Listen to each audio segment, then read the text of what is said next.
प्रस्तुत पद्य पंक्तियाँ रसखान जी द्वारा रचित सवैये नामक शीर्षक से ली गई हैं और इन पंक्तियों में रसखान जी अपनी इच्छा को व्यक्त करते हैं और कहते हैं कि हे ईश्वर, यदि मुझे मनुष्य का जन्म प्राप्त हो तो देखिए पंक्तियाँ, मानुष हों तो वही रसखानी, बसों ब्रज गोकुल गांव के ग्वारन।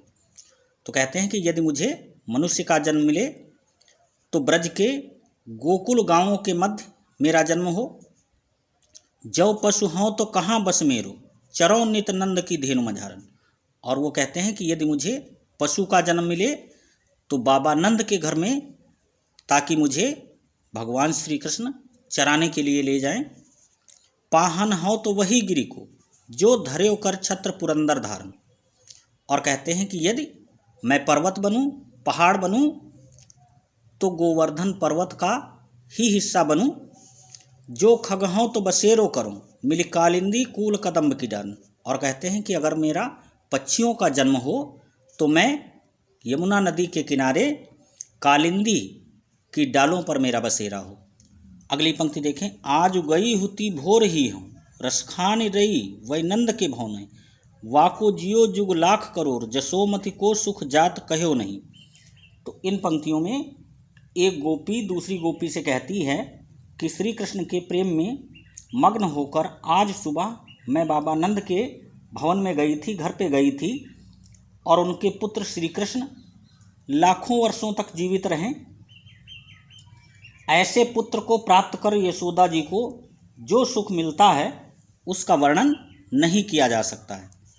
तेल लगाए लगाए के अंजन, भौहें बनाए बनाए डिठौने, डार हमेलन निहार निहारत, वारत ज्यों चिचकारत छौने। और वो कहती हैं कि ऐसे पुत्र को प्राप्त कर यशोदा जी को जो सुख प्राप्त हुआ है उसका वर्णन मैं नहीं कर सकती हूँ। वे अपने पुत्र के शरीर में तेल लगाकर, आँखों में काजल लगाकर, भौहें संवारकर और माथे पर काला टीका लगाकर तथा उनके गले में आभूषण पहनाकर उन्हें देख रही थी। अगली पंक्ति है, धूरी भरे अति शोभित श्यामजू, तैसी बनी सिर सुंदर चोटी, खेलत खात फिरें अंगना, पग पैजनी बाजत पीरी कछौटी। वा छवि को रसखान विलोकत, वारत काम कला निधि कोटी, काग के भाग बड़े सजनी, हरि हाथ सो ले गयो माखन रोटी।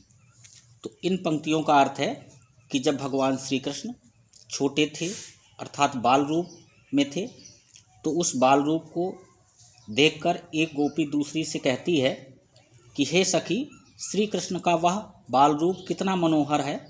वे धूल में सने हुए हैं, सिर पर चोटी भी वैसी ही शोभा दे रही है।